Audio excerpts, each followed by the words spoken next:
Hello, my name is Noelle Lorraine Williams, and I'm the Librarian Associate Teaching Artist with the Newark Public Library Teen Room. And today I'm going to share a very special talk with you. It's called Writing Newark History for Teens. It's an opportunity for youth in the 7th, 8th, and high school level, as well as freshmen in college, to learn a little bit more about the digital archives that Newark has and the potential for research and projects that they can accomplish for school or even for community work. So please join me as I share this presentation with you. Thank you.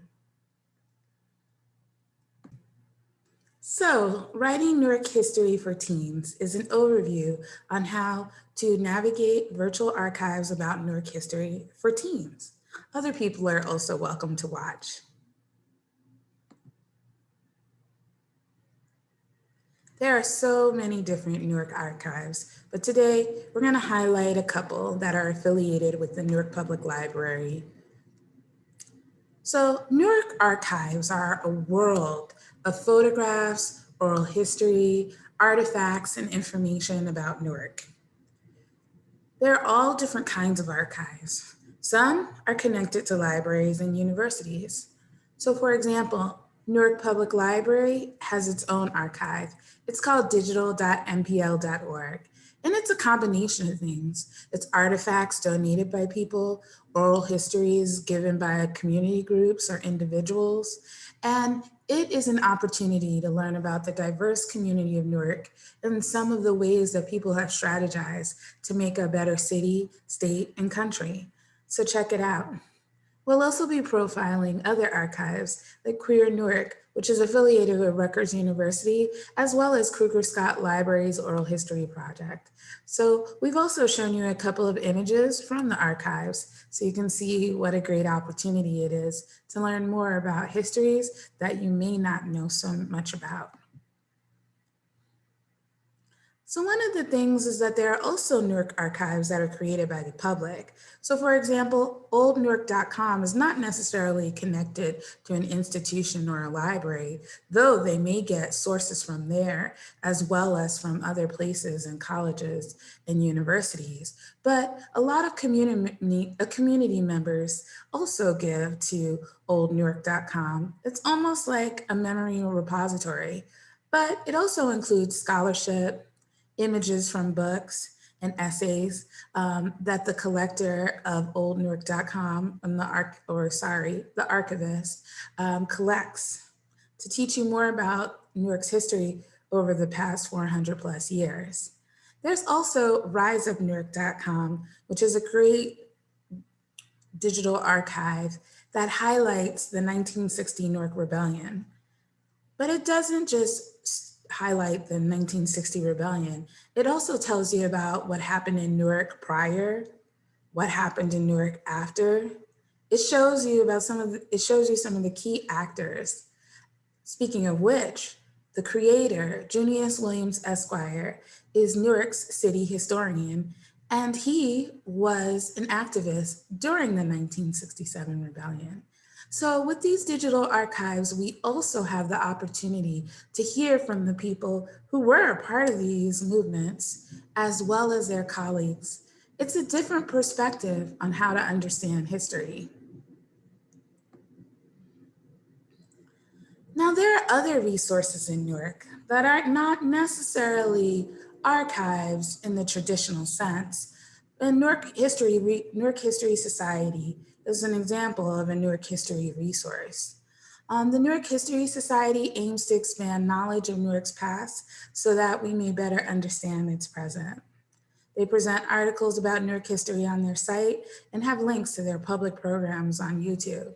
So they cover topics that you might not traditionally see in other universities or community groups. It's Newark specific, so it's able to really explore some issues and themes that are not popularly explored. So check it out to get more leads for your research work. Now, there are also online sources that tell you what's in other archives. I mean, isn't that great?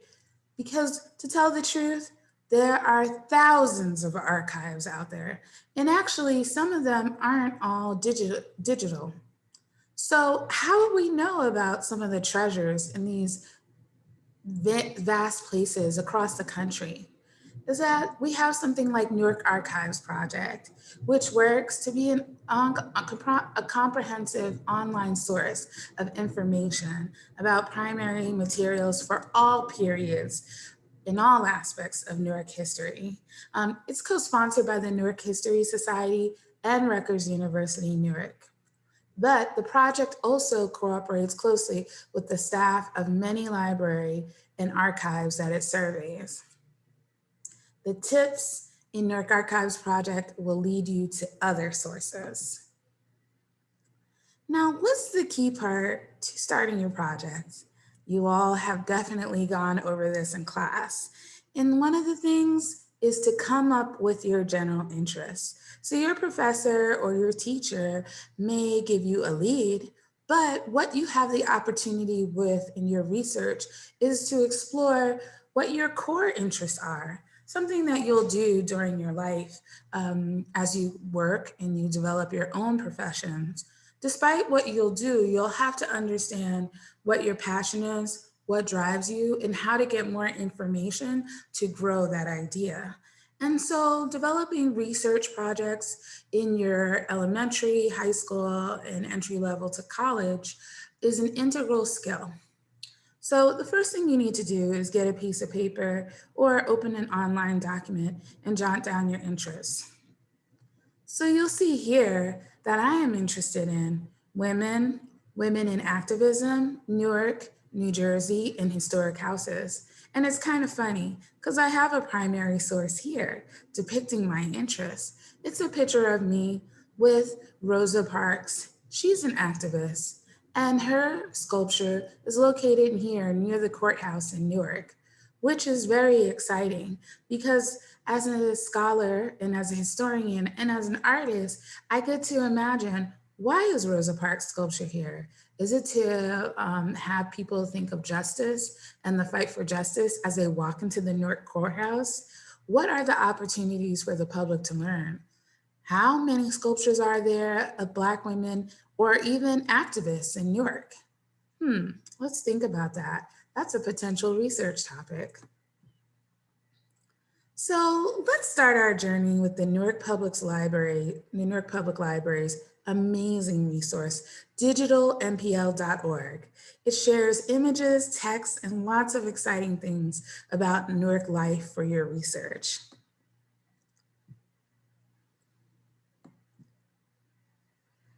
So let's try typing in women and women activists.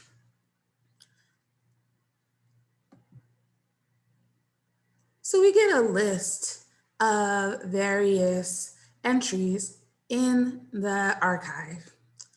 So we decided to look at a couple of them. So if you look here, we were able to get the resource, Give Women Credit. That's this button here to the right. If we look at the summary, it says this subseries contains 96 pinback buttons, 94 which are unique, 2 of which are duplicates. These buttons in this subseries are the product of numerous activities and campaigns that Dr. Hidalgo was involved in or supported. So the button itself becomes an artifact. It tells us something about what scholar, activist, community member like Dr. Hidalgo participated in, what their feelings were, what kind of artifacts did people create. Another image that we see that's actually taken here from this entry that says parade, 2 women dancing. We can see that the creator is Aspira, a community organization here in Newark that engages the Latinx, Latino, Hispanic, and Chicano communities. We see that there's a parade and it's called 2 Women Dancing. That's the summary. So seeing this image, it gives us the opportunity to see a couple of things. We can see what kind of clothing did women wear in parades. Were they traditional clothes? We can see that there's a young woman and a slightly older woman. So we see that it's multi-generational. We see that there are other young folks in the back who are potentially dancing. And we also know that Aspira is a community organization. Is this something that Aspira sees as its aim? Is our parades and cultural upliftment? These are all these different questions that we might explore in a historical paper, all provided by digital.mpl.org at the Newark Public Library. Another opportunity we have at the Newark Public Library is to hear these oral history narratives from activists. So one of the entries that the search pulled up was an interview of activist Gloria Buck by Robert Curvin. Let's check it out.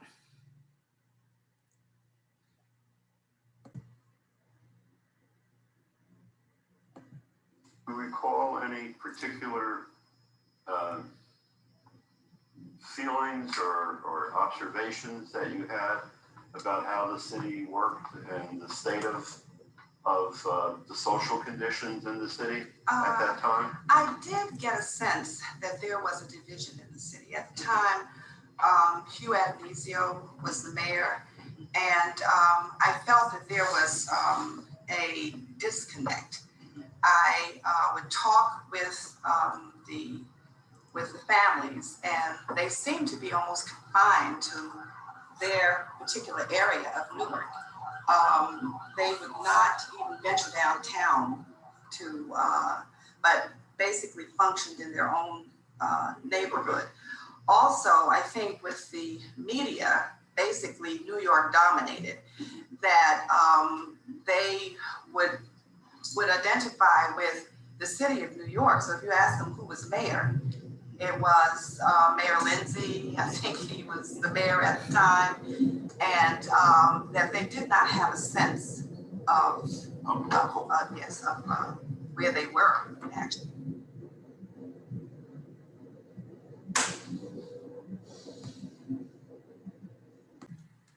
So that was a little snippet into the Robert Curvin interview with Gloria Buck. So there are so many more interviews that you should check out that give you so much insight into what the activists and community members were thinking, specifically women, about the work that they were doing here in Newark, how they understood the community, and what they thought the concerns were, and how did other people perceive Newark and depict it in the news. So the archive also includes archival matter from the exhibitions that the library hosts. So for example, we see an entry here, Radical Women Exhibition. That's in the collection of the Charles F. Cummings New Jersey room. And we have the opportunity to see some of the panels that were a part of the exhibition.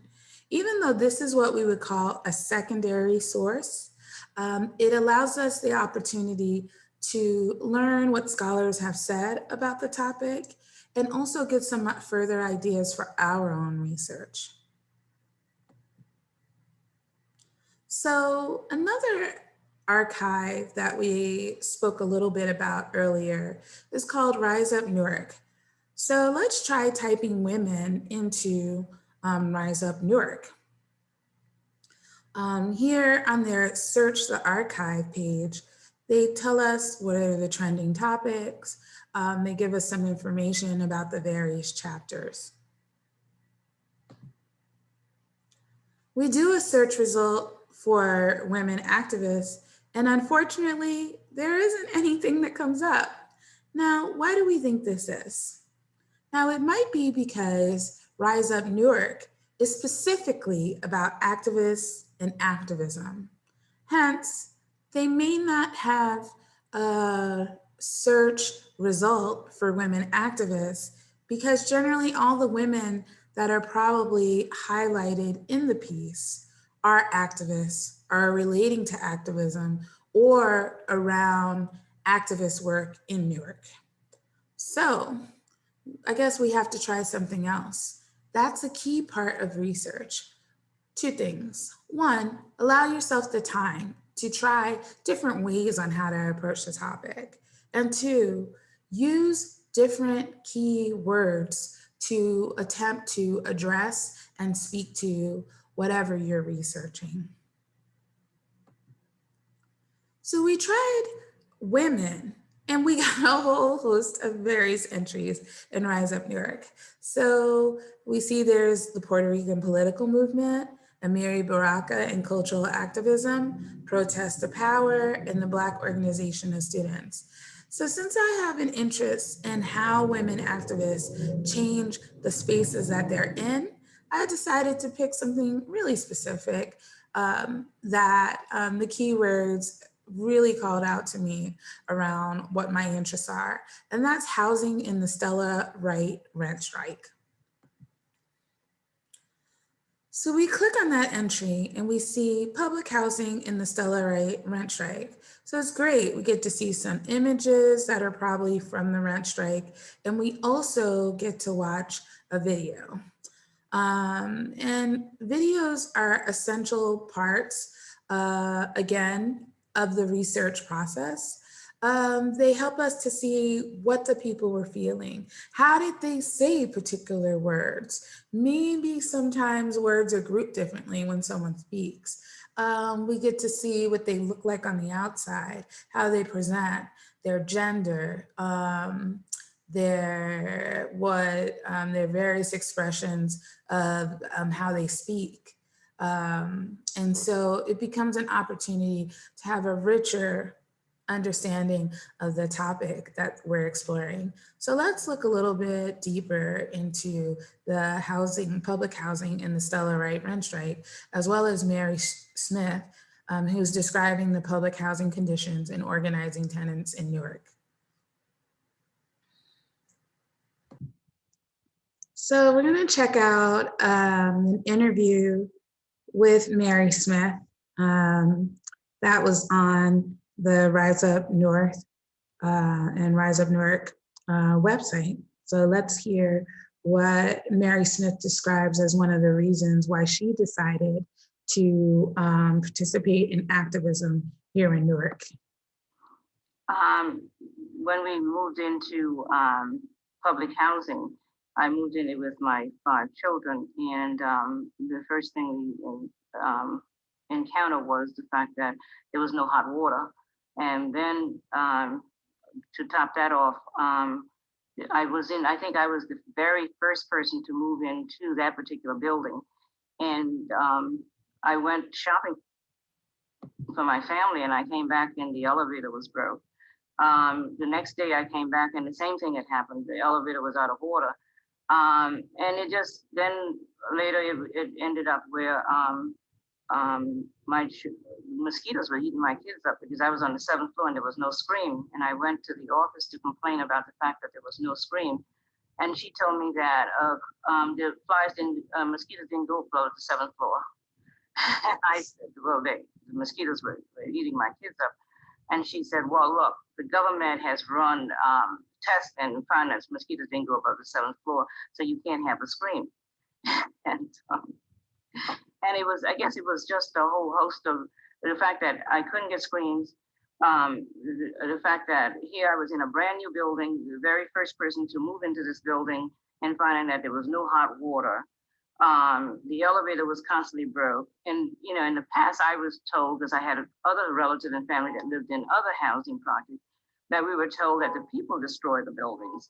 And here I found that that was not true, that it was just built with inferior equipment.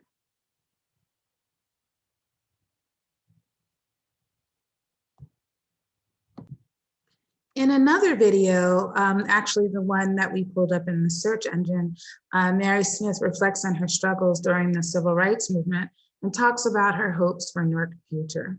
We see that the credit for that is the Henry Hampton Collection, Washington University Libraries. So we get to see another example of how an archive in another state actually has information about Newark activism.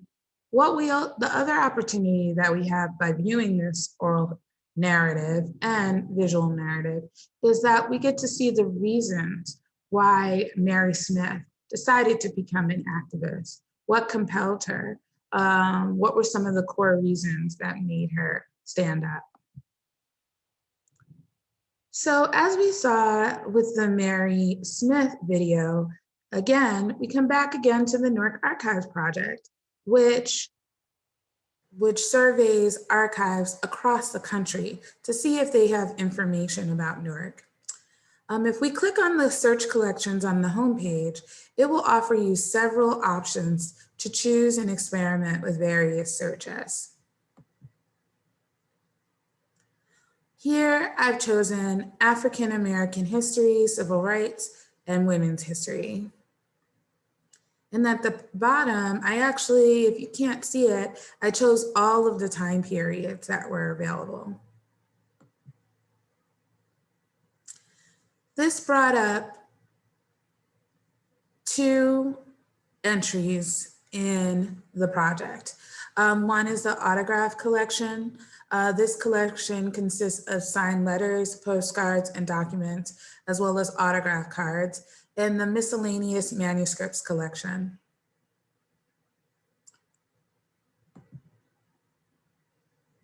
We also get another opportunity to look at another archive, which is the Queer Newark Oral History Archive.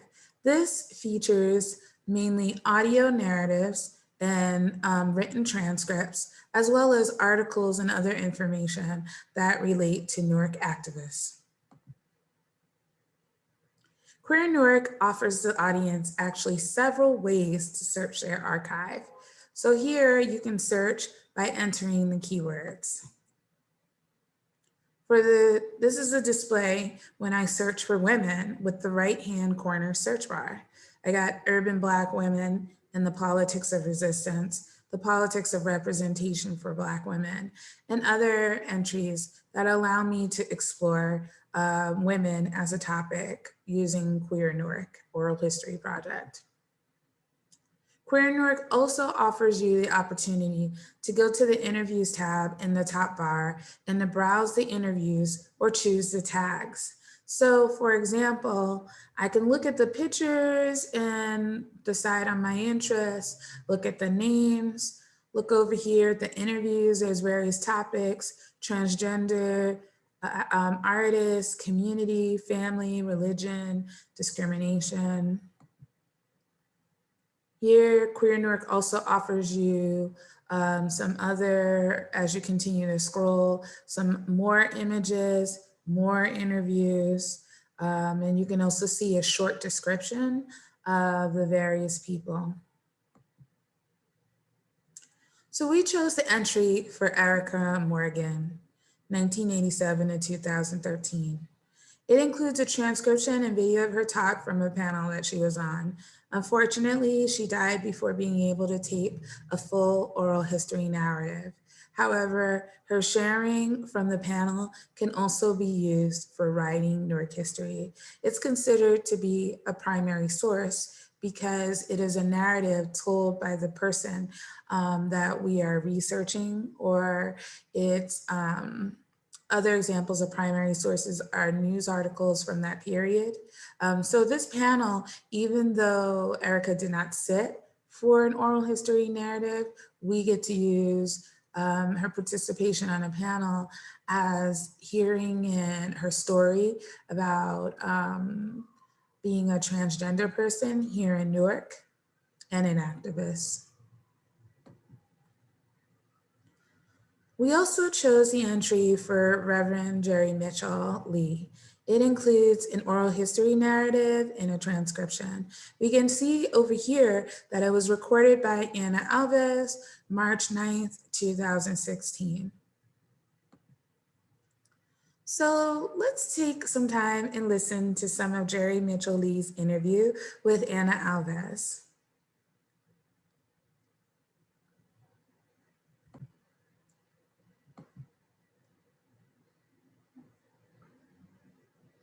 Okay, this is the oral history interview with Reverend Jerry Mitchell Lee on Wednesday, March 9th, 2016 by Anna Alves. And we're going to begin with the first set of questions. So the first one is very basic and general one, which is when and where were you born? I was born in Brooklyn, New York, off Atlantic Avenue, and I was born in 1942. And who raised you? Did you grow up in one place or household or more than one? My father was an Army person, so I was an Army brat. I've grown in a number of places across the United States, but I was born and basically did my schooling in Brooklyn, New York. Describe some of the places that you've lived in, if you can. I know it was probably a lot. And then we'll move back into maybe a little bit about the schooling, because that's interesting. Well, again, I was born in started school in Brooklyn, New York. Oh gosh, I've lived in Kansas, I've lived in Nebraska, Ohio, Missouri, Richmond, Virginia, Baltimore, independent. I grew up independent. I made decisions about things, weren't always right decisions, but I made, in that space where I made decisions about things because, she was not always home. Sometimes my dad would, as I got, high school, my dad would go but he'd go maybe like for a weekend or something like that. So I grew up as an independent person, not having to answer to. So that was great. So maybe let's also take a look at the transcript for this interview. So here in the transcript, we can see the information about the resource. We can see the name of the interviewee is Rev Jerry Mitchell Lee. The interviewer is Anna Alves, and we get the transcriber's interpretation of what was said during the meeting. And that's essential to understand. The transcription will not always be accurate. The transcription catches the general information and gist of what was said, but sometimes during the transcribing, they may not know what the precise word was. It may have been spelled differently. They may not know a name. So when you actually get to listen to an audio narrative, you get to hear for yourself. So often some people go back and forth between the audio narrative and the transcription, and they also sometimes search through the transcription. So if you download the transcription on the Queer Newark site, you can also do use the Find on Page box to then search it. So I searched the word women in the Find on Page box, and you see here that it pulled up 15 entries for women. And over here, we see that Jerry Lee Mitchell is looking for that this is the Million Woman March. She talks about being a part of the Million Woman March. So she says, this is a Million Woman March, so that was definitely a thing, just to see that many powerful women in one place. It kept some of the connections and whatnot over the years. So we get to not only hear her narrative about her life, but we get to also see her participation in major movements. So for example, if we were looking for oral narratives of people who attended the march, this would be a great primary resource to demonstrate how that moment of the Million Woman March had an impact on how people felt about being women and Black women in the United States.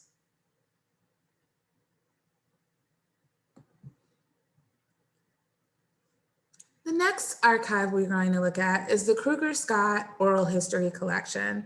It's the largest collection of oral history interviews conducted with African-American residents in Newark who came to the city during the Great Migration. Many of our parents and their parents and great-grandparents came to the city during the Great Migration. And some of our parents and grandparents or our other folks came from during other periods. So Newark is a city of various migrations because it was originally inhabited by indigenous people, and then settlers from Connecticut settled here on this land. So essentially, all of Newark is comprised of various migrants during various periods. And we have the opportunity to learn about these varied migrant cultures through these archives. Now, we're going to close, but one of the essential things to remember when you are researching in archives is crediting the archives. So check how each institution or public archive asks to be credited. All images should be credited. So for example, here we credited Newark Public Library, Ilda A. Hidalgo, PhD button collection. If you check with the institution, they'll tell you specifically how to credit it. Sometimes images are available for download as long as they're credited. Sometimes they're not. So depending on what you decide to do with the information, that is as significant as making sure that you use it properly. And of course, as you've gone over in class, you'll also use a citation method that your professor or teacher will identify as the most appropriate for your research. Now, finally, we're going to take a look at one of the Newark Public Library's most recent exhibitions. That's a virtual exhibition and will open in-house in April and May called Black Power 19th Century. What Black Power 19th Century is a great example of are the different ways that we can use research. So we don't just use research as an opportunity to write a paper for class. It could also be an opportunity to make a short film. For example, with Black Power 19th Century, there's short videos, there are digital images, there are maps and virtual tours, and these are all powered by the research from these various archives. So you see, researching Newark history is not only for research papers, it is for other projects. And it's all supported by archival work. And I'm actually going to show you an example of one of the videos that was empowered by research at the Newark Public Library. So if we go to Black Power 19th Century Home, we get to see all of the map of the various exhibitions that were powered by research with the Newark Archives. So we get to see the virtual exhibition, which on this page, it takes you to the exhibition as we know it, and it has a part 1 and a part 2. It also shows the various components of the research, which includes maps that were reinterpreted from the Newark Public Library collection, as well as some images that were found at the library as well as other archives, and also recreations of buildings that were once in those spaces, but are now no longer there so that the public can understand them. So let's take a quick look at one of the videos.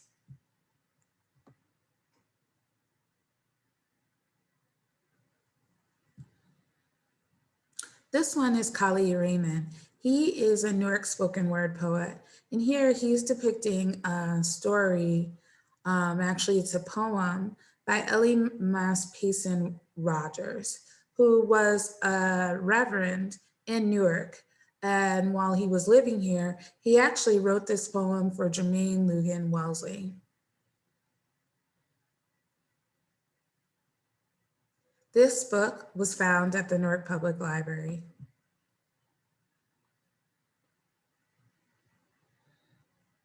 So glad when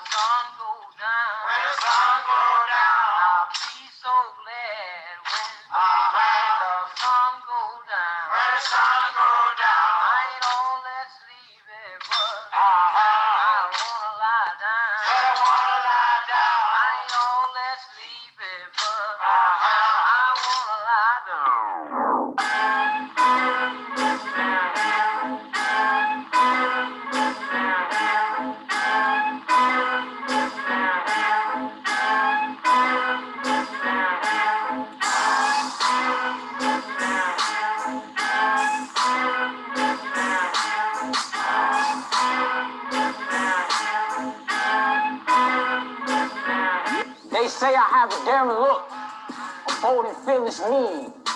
For this, I'm not accountable, as surely will be seen. I am athletic, they declare, and strong in every part, with lurid vengeance in my eye and mischief in my heart. But let each one be slow to judge, till my tale is told, for the reason will appear, while I am taught and bold. I am a penitent fugitive. I fled from Tennessee, from chains, wits, and bloodhounds too, in search of liberty. Twice still I saw my sister flawed, and heard her thrilling prayer. Oh, spare me, master, master, for God's sakes, master, spare me, please. I am my...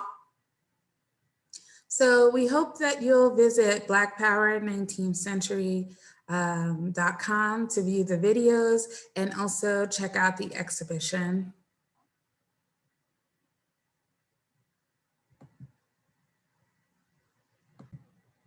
Another example of how we can use our archival research is by reimagining spaces, as I mentioned earlier. So for this virtual exhibition, I also included the sites where there were elements of the Black history narrative were reimagined using the archival resources where those sites might be now. And also to add an artistic interpretation of it as well. So for here, an image that I found in the Newark Public Library photograph images of a school that was run by Moses Combs, who also had a shoe factory that sold shoes to the south, was located right here on Market Street. And so what I decided to do was not only present where the building was, but to also make the connection to how something as far away as cotton picking in the South was present here in Newark through the economy that they shared. So this is a different way that we can also look at how research can be used in the work that we do.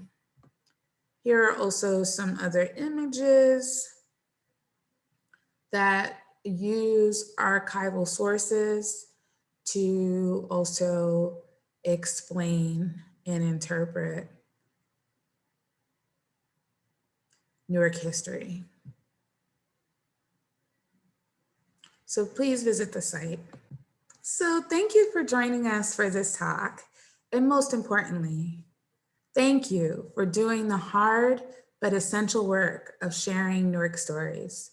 If you have any questions about the Newark Digital Archive at the Newark Public Library, or any other questions with regard to the digital archives I shared, you can first contact njreference@npl.org.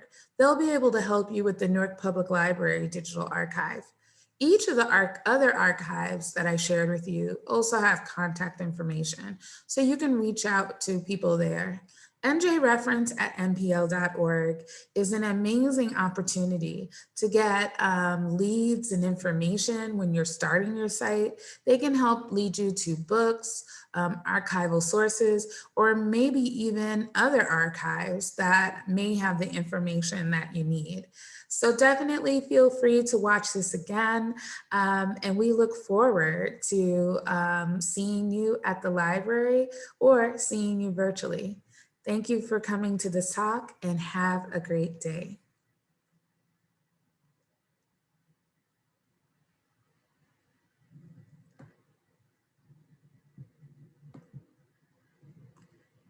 Good night.